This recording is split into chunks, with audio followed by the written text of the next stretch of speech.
We are live. Shweta, just check once. Are we live Yes. now? Yes, we Yes. can start. Yes. We can start. Okay. We are live. All the best. Namaskar and good evening. A warm welcome to Bureaucrats India Dialogue Series. I am Rajiv R. Today we have with us young and dynamic IRSC officer Mr. Pratham Agrawal, also known as a water hero. Mr. Agrawal is currently posted as Divisional Engineer, Indian Railways, Solapur Division, Maharashtra. And the topic for today's discussion is sustaining development, the take of a water hero. As you all are aware, Bureaucrats India is the only news portal in the country which celebrates the stories of good governance and positivity. Mr. Agrawal has done a phenomenal job in the field of water conservation and harvesting.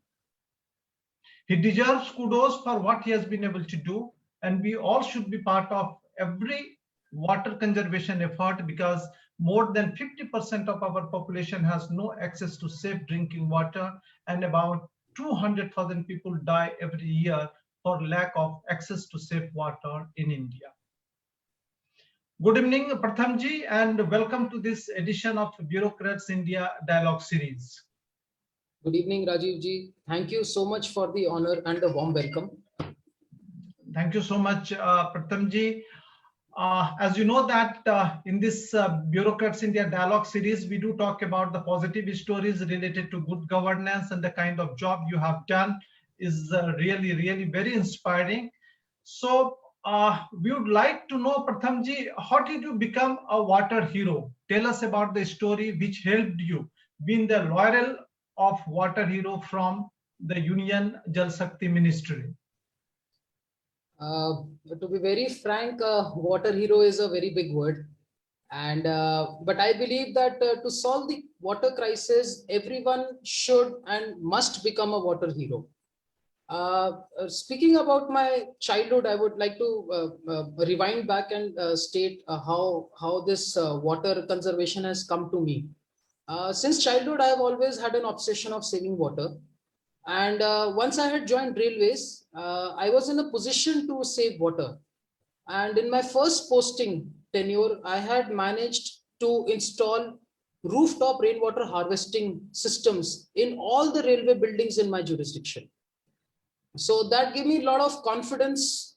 And thereafter, I started, that was not enough for me actually. It gave me confidence, but I felt there is not much to do. So then I started moving around my railway sites, and I realized that there is a lot of potential where I can convert those railway sites and dig up pits and create water harvesting structures. And that is where I roped in Manrega. I overreached to the state administration and talked to them at length, and they were more than willing to help me in the quest for water conservation. Now talking about the laurel of water, the water hero, I usually have a tendency to go through the website mygov.in, which is an initiative which is taken by the Ministry of Information Technology. That has a lot of crowd participative activities in them. So I stumbled upon the water hero competition in that forum, and there I applied for it, and the rest is history. That's great. Pratham, we all are aware of the fact that water is the key to our sustainable future, and we are living in a water deficient situation, and yet our approach towards water conservation and harvesting is not up to the mark. How do you look at our nonchalant attitude to such a serious issue? In this regard, I would like to say that actually humans are flesh and blood. We are creatures who are slaves of habit, religion, culture, and environment.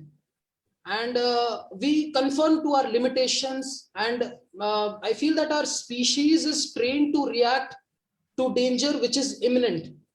But water crisis is an issue which is not really imminent. It is creeping upon us slowly. And hence, you would find that the attitude is very lax in that regard. So my understanding of this problem is that this problem is slowly creeping upon us, and it will take a lot of effort to bring in the change in the attitude of the people. And in that spirit, I would like to just tell you about some things like our cultural and religious upbringings have taught us to, immerse the ashes of the people who have left in water bodies. They were polluting the water bodies. Knowing fully well that we are polluting the bodies, we still do that. Similarly, Kumbh Mela, you will find that lack of pilgrims are going and taking plunge in the belief that they will wash away their sins. I do not know, sins to wash away nahi hote, but आपकी body का सब कुछ wash away हो जाता है and you pollute the water body. Similarly, with regard to technologically deficient है हम लोग. अभी भी आप देखते होंगे कि for washing of dishes, the tap is running on full speed, and we are wasting away a lot of water in that process. So these are very common sense items, but we do it day in day out, and this has become ingrained in our habits, in our cultures. So it is a very difficult and a serious issue, I understand, but there is a solution to it, I feel. इसमें solution ये है कि we need to start giving or impart training to our young ones.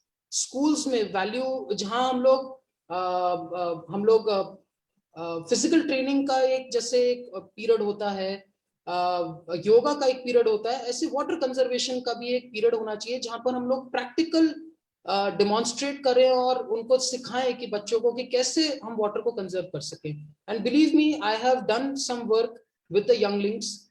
हम लोगों ने छोटे छोटे सिस्टर्न्स होते हैं जो प्लास्टिक के वो होते हैं, जार्स होते हैं, उनमें परफोरेशंस करके हमने उनको रूफ टॉप से कनेक्ट करके हमने पानी बचाने की कोशिश करी. And I have done it with them and they are now trained to do it. वो कर सकते हैं. सो ये एक जो एटीट्यूड चेंज है वो लाना बहुत जरूरी है before we can see some real change in this water crisis fight. That's great. प्रथम जी, आपने भारत सरकार का जो कार्यक्रम है मनरेगा, जो कि बहुत ही इम्पोर्टेंट एक कार्यक्रम है जिसके तहत गरीब लोगों को काफी मदद की जा रही है, इस कार्यक्रम को, प्रोग्राम को आपने एक टूल के रूप में वाटर कंजर्वेशन के लिए यूज किया और जिसकी बहुत प्रशंसा भी हुई. ये आपको आइडिया कैसे आया to align this initiative of the central government to railway projects to preserve or conserve water resources?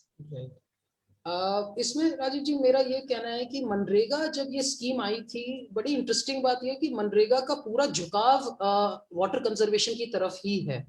Bharat सरकार की पूरी पॉलिसी का करीब करीब 70% फाइनेंस सिर्फ मनरेगा के वाटर कंजर्वेशन में जा रहा है. सो देखने वाली बात यह है कि जब ओरिएंटेशन ही मनरेगा का वाटर कंजर्वेशन है तो ये आसानी से इंप्लीमेंट हो सकता है. Now coming back to my goal of integrating मनरेगा विद रेलवेज. देखिए, अगर मनरेगा को मतलब वाटर कंजर्वेशन करना है तो बेसिकली हमें लैंड मार्जिन्स चाहिए, हमें लैंड पोर्शंस चाहिए जहां पे हम गड्ढे खोद सकें, वाटर कंजर्वेशन स्ट्रक्चर्स बना सकें. And land as a resource and as an asset Indian railways में बहुत ज्यादा है. So that is what has happened. मैंने वहां के स्टेट गवर्नमेंट ऑफिशियल्स जो थे आंध्र प्रदेश में जहां मैं काम कर रहा था, वहां पे मैं उन लोगों को अपने साथ लाया, उनको मैंने अपना विजन शेयर करा, उन्हें मैंने लैंड पार्सल्स दिखाए जहां पे हम ये काम कर सकते थे. And they were more than happy and more than willing to implement that. और सबसे ज्यादा क्रेडिट तो मुझे लगता है इवन स्टेट गवर्नमेंट को जाता है कि उन लोगों ने इस चीज को ना सिर्फ माना बट इसको एक पॉलिसी लेवल पर भी इम्प्लीमेंट करा दिया. तो ये एक बहुत पॉजिटिव मुझे फीडबैक मिला स्टेट गवर्नमेंट का, उस वजह से ये स्कीम टेक ऑफ कर पाई है. और उसके बाद जब एक बार स्कीम टेक ऑफ कर गई तो उसके बाद फिर सिंपल एक चेसिंग अप की जरूरत थी एग्जीक्यूशन लेवल पे, जो कोई भी कर सकता है आज की डेट में. तो मैं इसमें ये कहूंगा कि रेलवेज का फायदा हुआ ही हुआ, बट स्टेट गवर्नमेंट की तरफ से जो इनिशिएटिव रहा वो बहुत ही मतलब काबिल तारीफ रहा है मेरे लिए. ग्रेट. मनरेगा जैसा एक आपने भी बताया कि इस स्कीम का, इसकी जो लीनिंग है, इसका जो प्रिंसिपल ऑब्जेक्टिव है वो वाटर हार्वेस्टिंग, वाटर कंजर्वेशन को लेकर के है. इसके साथ ही साथ हमने देखा ये भी है क्या कि इस स्कीम इस वजह से काफी लोगों को एक गेनफुल एंगेजमेंट भी मिल जाता है जी। और वो जो लोग बेकार बैठे रहते हैं उनको काम मिल जाता है। ग्रास रूट्स लेवल पे एक प्राइमरी एसेट्स भी हम इसको क्रिएट कर रहे हैं और Yes. प्राइमरी एसेट्स की एक अपनी भूमिका होती है जब हम सस्टेनेबल डेवलपमेंट की बात करते हैं। Yes, yes, तो बिल्कुल। क्या आपको लगता है कि इस प्रकार की स्कीम का जो पोटेंशियल है उसको हम किस प्रकार से और यूटिलाइज कर सकते हैं, एक्सपेंड कर सकते हैं, ताकि जो छोटी-छोटी चीजें हैं लेकिन जरूरी है हमारे सस्टेनेबल डेवलपमेंट के लिए, उस दिशा में हम बड़ा इफेक्टिवली मूव कर सकते हैं? जी बिल्कुल, मैं तो मनरेगा को बहुत ही एक पावरफुल टूल की तरीके से देखता हूँ, which has the ability to bring in socio economic transformation. मैंने खुद अपने आंखों से देखा है ये होते हुए, और मुझे सबसे अच्छी बात इस स्कीम की ये लगी है कि it cuts across the administrative hurdles. In fact मैंने एक कहावत सुनी थी 1995 या 1996 में, शायद ये किसी मतलब हमारे ऑनरेबल पीएम ने ही शायद स्टेट करा था कि for every rupees spent by the government some 18 paisa reaches the ground, somewhere around 18 paisa. ये सब पॉइंट करते थे उस समय के लीकेजेस एंड जो क्वेश्चंस ऑफ एफिकेसी को। बट आज की डेट में मैंने मनरेगा की इतनी स्ट्रेंथ देखी है कि मनरेगा पे भी शुरुआत में जब ये स्कीम आई थी तब इस पे भी बहुत एलिगेशंस लगे थे कि whether it is efficient, whether there are a lot of leakages. But finally I felt that over the years it has gone through and it has undergone a tremendous transformation, and it has stood the test of time, and in its current state it is probably the best tool to improve people's ease of life. and इसके बलबूते पे जो assets भी बन रहे हैं आज की डेट में मनरेगा के थ्रू, वो भी बहुत ही ज्यादा ड्यूरेबल रहते हैं। और ये आप मेरे यहाँ के सेक्शन में विटनेस भी कर सकते हैं, और उसकी प्रशंसा भी हमें इसलिए मिली है कि वो आज की डेट में भी वो एसेट्स अलाइव हैं, दिखते हैं।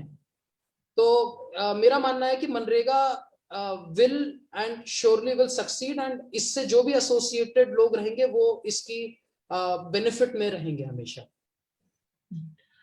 प्रथम जी, आप अंगोल में विजयवाड़ा जो डिवीजन है आपका साउथ सेंट्रल रेलवेज का, जब आप वहां पोस्टेड थे असिस्टेंट डिविजनल इंजीनियर के रूप में, तब आपका जो डिवीजन था वो डिक्लेयर किया गया था वाटर हीरोज अवार्ड के लिए for the month of April 2020 by the union ministry of जल शक्ति। ये अवार्ड जब दिया गया आपको तो मुझे लगता है कि हमने पहले एक पे स्टोरी भी किया था जिसमें कि आपने रेलवे ट्रैक के बगल में और पानी को प्रिजर्व करने के लिए, रेन वाटर को प्रिजर्व करने के लिए काफी काम किया। क्या आपको उस समय ऐसा लग रहा था कि जो आप कर रहे हैं और उस काम को इस मतलब ग्रास रूट्स लेवल पे आप कर रहे हैं तो इसको इस प्रकार से रिकॉग्निशन मिल सकता है? Did you expect this? No, not at all, Rajiv ji. मतलब really it was मतलब I was not at all expecting, and सबसे बड़ी बात थी जब ये डिक्लेयर हुआ था अवार्ड, हम लोग तब कोरोना की चपेट में थे। बहुत मतलब अच्छी न्यूज नहीं मिलती थी उस समय, तो यही हाल था। तो it was not at all expected, but it was मतलब it feels good to be really recognized. Good. एक जो कि मुझे लगता है कि दर्शकों को, हमारे जो ऑडियंस है जो आपकी बातचीत को सुन रहे हैं, उनके लिए भी बहुत जरूरी है कि आपने जो आपका वो अंगोल सब डिवीजन है वो 2 डिस्ट्रिक्ट्स को कवर करता है। आपका एक प्रकाशम है और नेल्लौर है, और उस दोनों डिस्ट्रिक्ट्स के बीच में कोऑर्डिनेट करके, और चूंकि जो आप काम कर रहे थे उसमें ग्राम पंचायत, जिला परिषद भी इन्वॉल्व थे, तो मल्टी स्टेक होल्डर्स की एक भूमिका थी सबों के बीच में कोऑर्डिनेट करना। और मुझे पता है कि उस लेवल पे जब आप काम करते हैं there are many nuts and bolts to take care of. तो सामान्य परिस्थिति में जो एक यंग ब्यूरोक्रेट होते हैं उनको लगता है कि छोड़ो अब इतना झंझट में कौन पड़ता है। तो वो थोड़ा सा अनुभव आप शेयर करना चाहेंगे कि हाउ डिड यू मैनेज, मतलब how did you strike a balance among all stake holders, और सबको साथ लेकर के चलना मुझे नहीं लगता है कि उतना आसान रहा होगा। बिल्कुल सही कहा आपने Rajiv ji, it was a very very tough battle शुरुआत में, मतलब but I think I believe patience was the key. मैंने परसिस्टेंस एंड पेशेंस ही रखा उसमें। तो एंड जैसा आप कह रहे हैं कि how did you manage, you have asked me, so I will just brief it up. मतलब मुझे करीब करीब 1 साल लग गया सबसे मिलने में। पहली बात तो मुझे सब स्टेक होल्डर्स से जान पहचान बनाना, और सब लोगों को अपने एजेंडा के बारे में डिक्लेयर करना, ये 1 साल भर की प्रक्रिया थी जो मुझे निभानी पड़ी। There were lot of ups and downs during that period also. वहाँ रहा मेरा टफ टाइम वही रहा इनफैक्ट, कि जहाँ हमें ड्यू रिगार्ड नहीं मिला। There was a lot of mild neglection also at one point of time, जहाँ state department did not really bother about us and didn't really give in to our agenda and our vision. But इसमें interesting बात ये रही है कि हम लोग किसी लेवल पर, मतलब हमारा परसिस्टेंस नहीं छूटा, हम लोग पीछे पड़े रहे। और सबसे अच्छी बात ये रही कि हमें मैं पैरेलली, मुझे एक आदमी मिल गया था स्टेट गवर्नमेंट का जिसने मुझे कभी ना नहीं कहा, और जिसने मेरी होप्स को हमेशा अलाइव रखा है। वो एक मंडल के एक जैसे बीडीओ होता है, ब्लॉक डेवलपमेंट ऑफिसर, एक मंडल वहां पे होता है, तो वहां के मंडल परिषद डेवलपमेंट ऑफिसर थे। उनका नाम मैं लेना चाहूंगा, मिस्टर जमीलुल्लाह। उन्होंने मेरे को मतलब कह लीजिए मेरी सैनिटी बनाए रखी इस स्कीम में।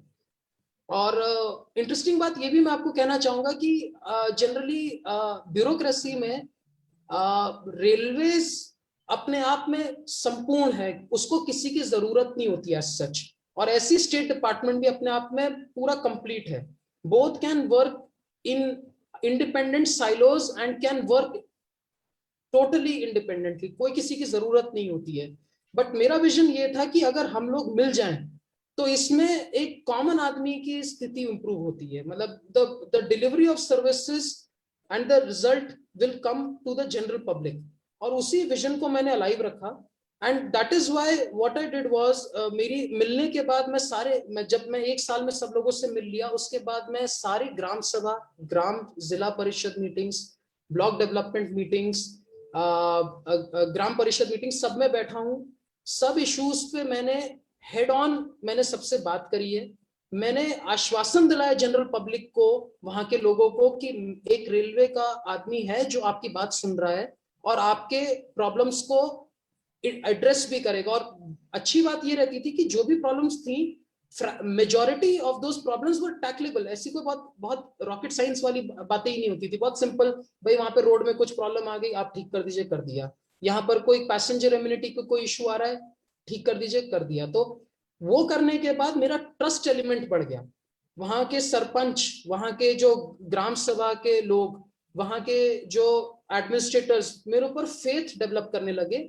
और उस ट्रस्ट एलिमेंट के बाद मैंने अपनी जब कंडीशंस रखी मनरेगा की, तो वो उन्हें एक्सेप्ट करने में हिचकिचाहट नहीं रही। तो ये एक एक्सरसाइज रही है मेरी 1.5-2 साल की मेहनत, with regard to trust, with regard to persistence, with regard to patience. ये बिल्कुल मैं आपकी बात से सहमत हूँ प्रथम जी, बिकॉज मुझे ऐसा लगता है कि जब आपने पहला प्रोजेक्ट को, यानी कि पायलट प्रोजेक्ट के रूप में अंडरटेक किया, तो उसमें तकरीबन आपने 168 लेबरर्स को इंगेज किया था। और उसके बाद वो प्रोजेक्ट आपका बहुत अच्छा काम किया, तो which I think that was a milestone in the quest for achieving the convergence of MNREGA with railways. और उसको आपने बहुत अच्छे तरीके से किया होगा, उसकी सफलता के आधार पे ही फिर आगे बढ़ने का आपने डिसीजन लिया होगा। Would you like to share that particular experience with audience? हाँ जी, that is very close to my heart. हुआ क्या था कि once I'll carry forward what I have just said in the previous question, कि जब एक बार ट्रस्ट बन गया, उसके बाद मनरेगा की मैंने शर्तें नहीं कहूंगा, पॉलिसीज जो थी हमने डिस्कस करी। हमने कहा कि हमें ये करना चाहिए। बट हुआ क्या कि ये पहली बार इंडियन रेलवेज में ये होने को जा रहा था। मैं थोड़ा सा एप्रीहेंसिव था कि क्या इसमें क्या नुआंसेस होंगी, क्या डिफिकल्टीज होंगी। तो मैंने इस चीज को पहले बहुत ही छोटे दायरे में रखा।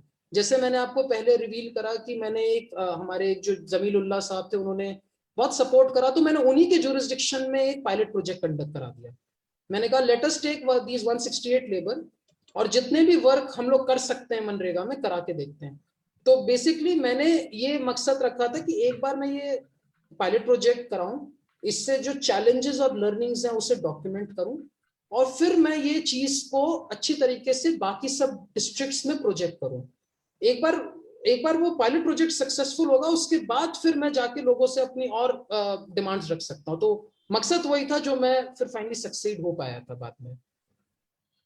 एक प्रथम जी, जो एक मुझे लगता है कि एक जनरल परसेप्शन भी है, एक नोशन भी है, सामान्य परिस्थिति में लोगों को लगता है क्या कि जब आप छोटा छोटा काम ग्रास रूट्स लेवल पे करते हैं तो पता नहीं इसके लोगों के लाइफ पे क्या पॉजिटिव इम्पैक्ट पड़ता होगा।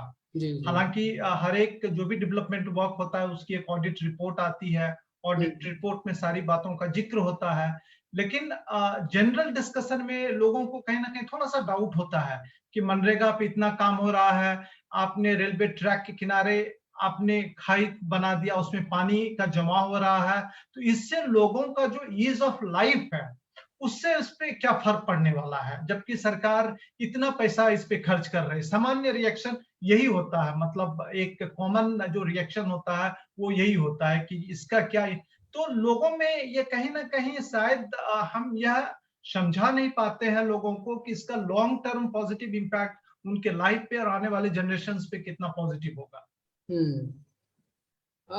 इसमें मुझे ये लगता है कि जैसे मैंने आपको पहले भी बताया कि मनरेगा का मतलब मनरेगा के ऊपर already there have been lot of studies on MNREGA and there is no denying it कि MNREGA as a scheme has the ability to bring in a lot of social and economic transformation in the economy. सबसे बड़ी बात ये होती है कि MNREGA scheme अपने आप में एक वेज एम्प्लॉयमेंट स्कीम है, जहां पर लोग आते हैं, उन्हें काम मिलता है, काम करने के बाद उन्हें पैसा मिलता है, वो पैसे का इस्तेमाल करके अपने रोटी कपड़ा मकान की जो फाइट है उसको फुलफिल करते हैं। उसके बियॉन्ड उनके जो एस्पिरेशंस होते हैं लाइफ से, मकसद होता है लाइफ का, वो फुलफिल करने की कोशिश करते हैं। ये सब चीजें मनरेगा प्रूव कर चुका है बियॉन्ड डाउट कि ये देता ही है और करता भी है।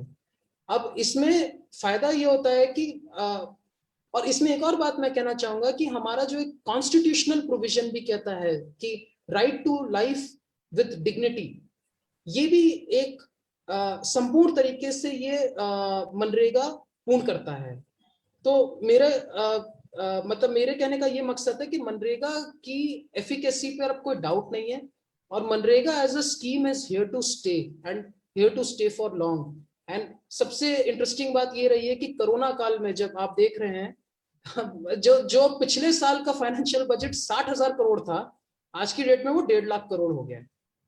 तो आप खुद देख सकते हैं कि मनरेगा में पैसा कितना तेजी से पंप हो रहा है। तो मतलब इसकी एफिकेसी पे कोई डाउट नहीं है, और इसके फाइनेंसेस में भी अब ज्यादा अब इनपुट आने लगा है, तो इसलिए ये स्कीम प्रूवन है और इसमें और पैसा आएगा ही आएगा। और जहां तक रेलवे को फायदा की बात कहेंगे, रेलवे को ये एक अल्टरनेट सोर्स ऑफ फंडिंग मिल चुका है। मेरे कहने का मकसद ये है कि रेलवे में ऑलरेडी ये सब काम होते थे। वाटर कंजर्वेशन रेलवे ऑलरेडी एक सोशल ऑब्लिगेशन के रूप में करता ही रहता था, पहले भी मैंने करा है, पर उस समय हम लोग रेलवे का पैसा इस्तेमाल करते थे। पर रेलवे का ये कोर बिजनेस नहीं है। रेलवे सिर्फ ट्रेन चलाना जानता है, रेलवे को सिर्फ ट्रेन चलाना ही चाहिए, और इसलिए उसको जो भी पैसा अर्न करता है वो अपने जो भी मैकेनिज्म से, उसको सिर्फ और सिर्फ कैपिटल एक्सपेंडिचर या स्टेशन बनाना या ट्रेन रनिंग सर्विसेज को अच्छी करना या नई ट्रेनें लाना, वो ज्यादा उसको भाएगा। मनरेगा को ऑफलोड कर देना चाहिए वो सब काम, जैसे ये सारे जो ट्रेंच कटिंग के हैं, जो मैंने आपको जितने भी वाटर कंजर्वेशन वर्क्स बताए, तो कायदे से उस डिपार्टमेंट को वो काम करना चाहिए जिसमें वो अच्छा है। तो मनरेगा को सारे social obligation works of railways लेने चाहिए और रेलवे को सिर्फ फोकस करना चाहिए अपने ट्रेन रनिंग ऑपरेशंस पे। You were also, Pratham ji, involved in formulating a new policy between South Central Railway and Manrega Department of Government of Andhra Pradesh, software development, website creation and quality execution procedures में। yes. यहाँ ये जो quality execution procedures है, इसको how seriously we should take it, because अपने देश में हमारा एक लोग भी कहते हैं कि हम क्वालिटी से कॉम्प्रोमाइज कर लेते हैं, काम तो हो जाता है लेकिन क्वालिटी कॉम्प्रोमाइज हो जाता है। तो would you please share your experience कि ये बाकी चीज तो हमें समझ में आ रही है कि आपने बहुत अच्छा किया होगा, उसमें कोई इशू नहीं, लेकिन क्वालिटी एग्जीक्यूशन का जो चैलेंज है वो मुझे लगता है कि ब्यूरोक्रेसी के सामने सबसे बड़ा चैलेंज होता है। जी बिल्कुल बिल्कुल। इसमें आपका सवाल बहुत बढ़िया है और इसमें मैं I am in flashback mode now. हुआ क्या था कि जब हमने मनरेगा को इम्प्लीमेंट करने की कोशिश करी थी, जब हमने लोगों को अपनी साइट पर लाए थे काम कराने के लिए, तो there were issues of quality, because उनकी समझ और हमारी समझ में बहुत फर्क है। लोग वहां पर जब काम करते थे, उनका ओरिएंटेशन और उनका जो क्वालिटी का डेफिनेशन था हमसे बहुत अलग था। तो शुरुआत में मुझे बहुत हर्डल्स आई थी। तो हुआ क्या था कि फिजिकली मुझे साइट पे कम से कम शुरुआत की स्कीम के 3 महीने में मुझे करीब करीब 2.5 महीना वहीं पे खड़ा रहना पड़ा साइट में, लोगों को समझाने के लिए, बताने के लिए कि मेरी क्वालिटी की डेफिनेशन क्या है। तो जैसे आप कोई गड्ढा खोदते हैं, तो अब अगर गड्ढा खोदा जाता है तो गड्ढा खोदने के बाद जो उसकी जो मिट्टी निकलती है वो बगल में नहीं रखनी है गड्ढे के, क्योंकि अगर बगल में रख दिया आपने मिट्टी, वो एक रेन में वापस आ जाएगी, वो एक बारिश में वापस आ जाएगी। तो हमने ये स्टैंडर्ड्स बनाए थे कि भैया जब मिट्टी आप निकालें, वो मिट्टी को कहीं और फिलिंग एरिया में डाल दें या उससे दूर रखें, जिससे पानी इकट्ठा हो उसमें, उस गड्ढे में मिट्टी ना भर जाए। ये सब छोटी छोटी चीजें थी जो कॉमन सेंस जिसे कहते हैं, जो कॉमन सेंस प्रिवेल करना चाहिए था उन सिचुएशंस में, हमने वो सब इंट्रोड्यूस कराया है। सिमिलरली जैसे हमने एक और काम कराया था कि आप इस काम से तो आई थिंक पूरा भारत वाकिफ है कि आजकल ब्रिजेस, जो रोड अंडर ब्रिजेस होते हैं, उनमें मिट्टी भर जाती है, नीचे पानी भर जाता है जब आ जाती है। तो क्या होता है उसमें, बेसिकली मिट्टी जो भरी होती है वो मिट्टी साइड में निकाल के रख देते हैं। फिर हम लोगों ने क्या कोशिश करी थी, वो मिट्टी निकाली जाए और उसको बहुत दूर लीड आउट करा जाए, जिससे वो वापस मिट्टी ना अंदर आए। तो ये छोटे छोटे इनपुट्स जो थे हमारे सेक्शन में, जिसमें कोई मतलब जिसमें सिर्फ और सिर्फ कॉमन सेंस का इन्वॉल्वमेंट था, वो हमने इनिशिएट करा था वहां पर। और वही चीज मैंने कॉम्प्रोमाइज नहीं करी किसी भी एंगल पे, और वही आप इसमें जो आप पा रहे हैं क्वालिटी एग्जीक्यूशन प्रोसीजर्स, वही मैंने मेंटेन करे थे वहां पे। Great. Pratham ji, you are an engineer civil servant. तो लोगों को तो जब हम सिविल सर्वेंट की बात करते हैं तो normally people understand that IAS, IPS और टू सम एक्सटेंड आईआरएस, इसके बियॉन्ड तो वो जाते ही नहीं है। सिविल सर्वेंट का मतलब ही होता है यहाँ। Yes yes. Now what kind of exposure do you get in Indian Railways as compared to other branches of civil services, as I said?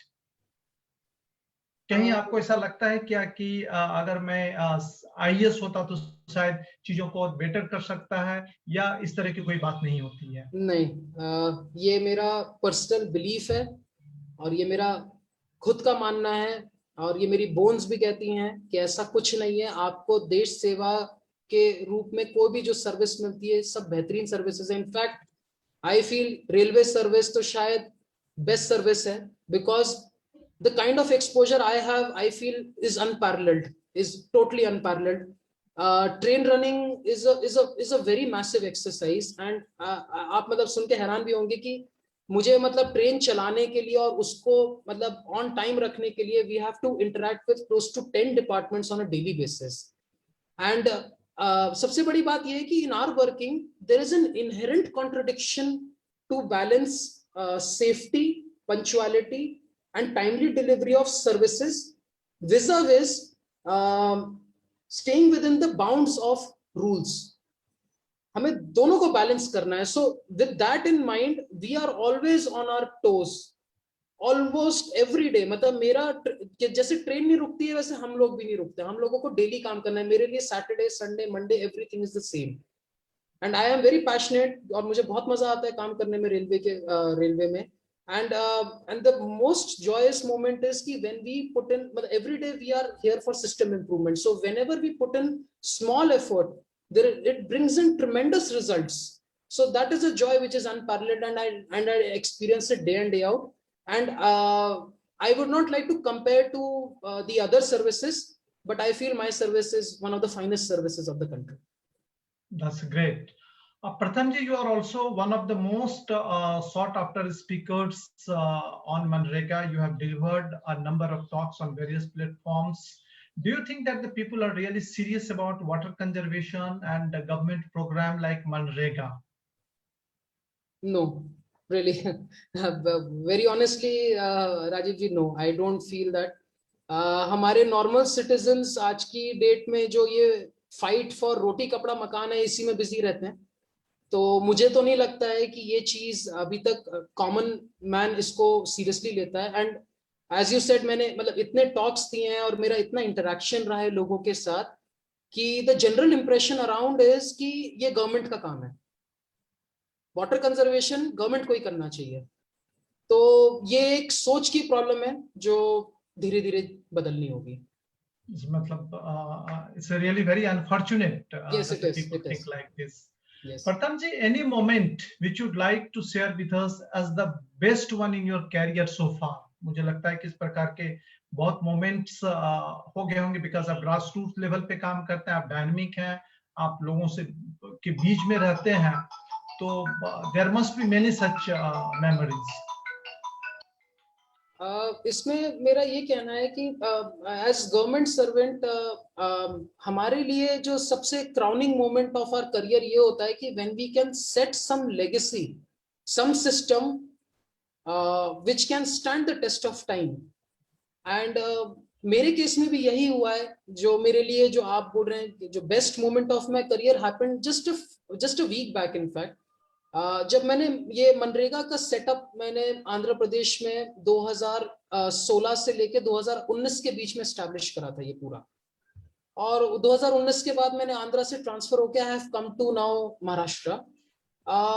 Just a week back मुझे 2 साल बाद एक स्टेट गवर्नमेंट ऑफिशियल ने phone करा और उन्होंने मुझे ये बताया कि साहब मनरेगा का काम जोर शोर से चल रहा है और ना सिर्फ उस लेवल तक चल रहा है बट आपकी एक्सपेक्टेशन के बियॉन्ड भी अब आगे निकल गया है. सो दैट वाज मतलब मेरी खुशी का ठिकाना नहीं रहा कि जहां मुझे ये लगा कि जनरली मेरा ये इंप्रेशन रहा है और जो जनरल इंप्रेशन मुझे ये फीडबैक दिया जाता है कि जब अफसर आता है, काम करता है और फिर चला जाता है तो उसके साथ साथ वो सारी चीजें गायब हो जाती हैं. But my setup has stood the test of time and is now reaping returns to the railways and to the government. So that has been the crowning moment of my career just a week back only. That's great. प्रथम जी, जब हम बातचीत करते हैं तो जो एक bureaucrat की जो लाइफ होती है वो बड़ा मतलब मैं यह नहीं कहूंगा कि स्ट्रेसफुल होता है, बट होता है, because you have to perform on many platforms. आपकी अकाउंटेबिलिटी भी होती है, रिस्पॉन्सिबिलिटी भी है, ड्यूटी भी है और एक्सपेक्टेशंस भी है. तो उसमें एक जो फैमिली लाइफ की जो बात आती है, हालांकि आई प्रिज्यूम अभी आप यंग हैं तो ज्यादा इश्यूज नहीं होते हैं, लेकिन जब फैमिली रिस्पॉन्सिबिलिटीज बढ़ती है तो उसमें ऐसा लगता है क्या कि वो एक बैलेंस बनाना, प्रोफेशनल और पर्सनल के बीच में, एक लाइफ के बीच में बैलेंस बनाना, ये भी एक धीरे कहीं ना कहीं एक चैलेंज बन जाता है. It is. उसको आप कैसे मैनेज करते हैं? Very interesting question, Rajiv ji. Actually, I'm a third generation railway man, and it has been a total privilege to serve railways. And I am blessed with a 2-year-old son also. And मैं बस उसी के future के लिए fight कर रहा हूँ. यही मेरी जो एक जुनून रहता है मेरे अंदर, वो यही है कि मैं उसके फ्यूचर के लिए लड़ रहा हूँ आगे. एंड सबसे बड़ी बात मुझे ये भी लगती है कि हम लोग जिस पोजीशंस पे हमें जो पोजीशंस दी गई हैं, ये लीडरशिप पोजीशंस हैं. एंड आवर पोजीशन मतलब it is criminal in fact to stick to our stated job descriptions. And मेरा एक मंत्रा है लाइफ में जो मैं आपसे भी शेयर करना चाहूंगा कि if not now, when? And if not me, then who? ये तो बहुत ही मतलब बेहतरीन बात आपने कही प्रथम जी. एक सवाल प्रथम जी, मुझे लगता है क्या कि बहुत ही महत्वपूर्ण सवाल है. हालांकि ये it is not about water conservation और एनवायरमेंट. वो ये है कि सामान्य परिस्थिति में जब हम इंजीनियर से हम बात करते हैं तो उनके सामने जो एक गोल रहता है, सिविल सर्विसेज तो कॉमन गोल है. Every student, most of the students want to be civil servants. Engineer जो है वो उनके सामने भी हम लोग जब बातचीत करते हैं तो ऑल इंडिया इंजीनियरिंग सर्विसेज की वो बात करते हैं. उसमें वो उनके उस तरफ झुका रहता है। Indian railway service of engineers जो है जी ये किस प्रकार का इसमें स्टूडेंट्स यंग इंजीनियर्स हैं उनके लिए किस प्रकार का वर्क स्कोप है, क्या अपॉर्चुनिटीज हैं और कितना ये अपॉर्चुनिटी उनको देता है उनके टैलेंट को दिखाने के लिए, काम करने के लिए, ताकि उनमें एक sense of satisfaction, sense of fulfilment भी आए। जैसा मैंने की कहा Rajiv ji, this is probably one of the finest services of the country. इस सर्विस में ना सिर्फ आपको रेलवे को सर्व करने का मौका मिलता है, but as a person you are developing as a holistic personality. इधर हमें, जैसे मैंने भी जब सर्विस ज्वाइन करी थी, तो there is a huge hierarchy. There are a lot of people of various experiences who impart a lot of knowledge to you, and इधर there is a lot of scope of improvement. मतलब ये service में ही आपको मिलेगा कि हम इस चीज को इस तरीके से नहीं, इस तरीके से करेंगे तो इसमें और बेहतर होगा. मतलब there is no limit to scope of improve, मतलब there is no limit to improvement. आपको बहुत बहुत सारे इंफ्रास्ट्रक्चर प्रोजेक्ट्स इसमें मिलेंगे. अभी तो सिर्फ मतलब सिर्फ आईआरएससी को आप सिर्फ आईआरएससी के तरीके से नहीं देखिए, हम लोगों की प्रेजेंस सारे इंडिया में मेट्रोज में, डीएफसी, हाई स्पीड ट्रेन्स, ये सब जो प्रोजेक्ट्स आने वाले हैं, they are all manned by IRSCs only. ये सारे प्रोजेक्ट्स की हेड्स आईआरएससीज हैं आज की डेट में. तो आईआरएससी का फ्यूचर बहुत ब्राइट है. और जहां तक मैं कहूंगा, आज की जनरेशन को अगर कोई सर्विस, अगर सिविल इंजीनियर बनना है तो आप रेलवे ज्वाइन करिए. आपकी real test of talent and real आपका जो पोटेंशियल है वो रेलवे आपको उभार के देगा. आपके लिए चैलेंजिंग रोल्स यहाँ मिलेंगे आपको यहाँ पे. तो everybody should join IRSC, I feel. That's great. एक प्रथम जी, एक मैं सवाल जो आपसे करना चाहूंगा. आप देख रहे हैं कि भारतवर्ष में इंफ्रास्ट्रक्चर पे काफी जोर दिया जा रहा है. अभी आपने भी बताया, अभी मेट्रो ट्रेन के, हाई स्पीड ट्रेन की तरफ भारत लगातार उस दिशा में काम हो रहा है, और रेलवे हमारे ट्रैक्स का अपग्रेडेशन हो रहा है. रेलवे जो ट्रेन है उसकी स्पीड को बढ़ाई जा रही है. और एक जो ईज ऑफ ट्रेवल है उस पर भी काफी काम किया जा रहा है. तो मुझे लगता है क्या कि जब हम हमारे देश के सामने जो ऑनरेबल प्राइम मिनिस्टर ने एक जो टारगेट रखा है कि भारत को एक 5 ट्रिलियन यूएस डॉलर इकोनॉमी हमें बनाना है अगले 2-3 सालों में, तो उस हिसाब में मुझे लगता है कि इंडियन रेलवेज की एक बहुत बड़ी भूमिका बनने जा रही है. बिल्कुल. इसमें तो मैं बिल्कुल आपसे मतलब इस निसंकोच मैं कहूंगा कि हाँ, क्योंकि मैंने इनफैक्ट एक रिपोर्ट भी पढ़ी थी एक कंसल्टेंसी फर्म की, which says that for every 1% increase in transport facilities, there is a 1.25% increase in the GDP. मतलब आप ये सोच लीजिए कि जो $5 ट्रिलियन इकोनॉमी का जो विजन है, ये ट्रांसपोर्ट सेक्टर से भी मतलब लिंक्ड हो गया अब तो. एंड जैसा कि आपने कहा कि all speed upgradations, infrastructure upgradations, ये बहुत ही आज की डेट में पैरामाउंट इंपॉर्टेंस इनको मिल गई है. और फंड्स की कोई कमी नहीं है. दैट वे मैं देख रहा हूँ आपको, मतलब अगर काम है बहुत ज्यादा और करने के लिए भी लोग रेडी हैं, तो जैसा कि आप कह रहे हैं कि $5 ट्रिलियन इकोनॉमी का अगर रियलाइजेशन करना है तो सारे सेक्टर्स को मिलके और रेलवे को भी खासकर मिलके ये रियलाइज कराना होगा. That's great. Thank you so much, Pratham ji, for throwing lights on different aspects of water conservation and how a scheme like Manrega can make a whole lot of difference in our endeavors to preserve water for the posterity. I also thank the Bureaucrats India team and the audience for their consistent support in celebrating stories of good governance and positivity, achievements of PSUs, corporate sector, and good CSR practices. Do not forget to follow Bureaucrats India on Twitter, Facebook, and Instagram. To read great stories of good governance, please log in www.bureaucratsindia.in. And yes, do not forget to cheer for Indian players at Tokyo, and also do not lower your guards against COVID-19 as the virus is still alive. Hope to see you all again with a new guest, new topic. Have a nice weekend. Namaskar. Jai Hind. Thank you, Rajiv ji. Thank you so much.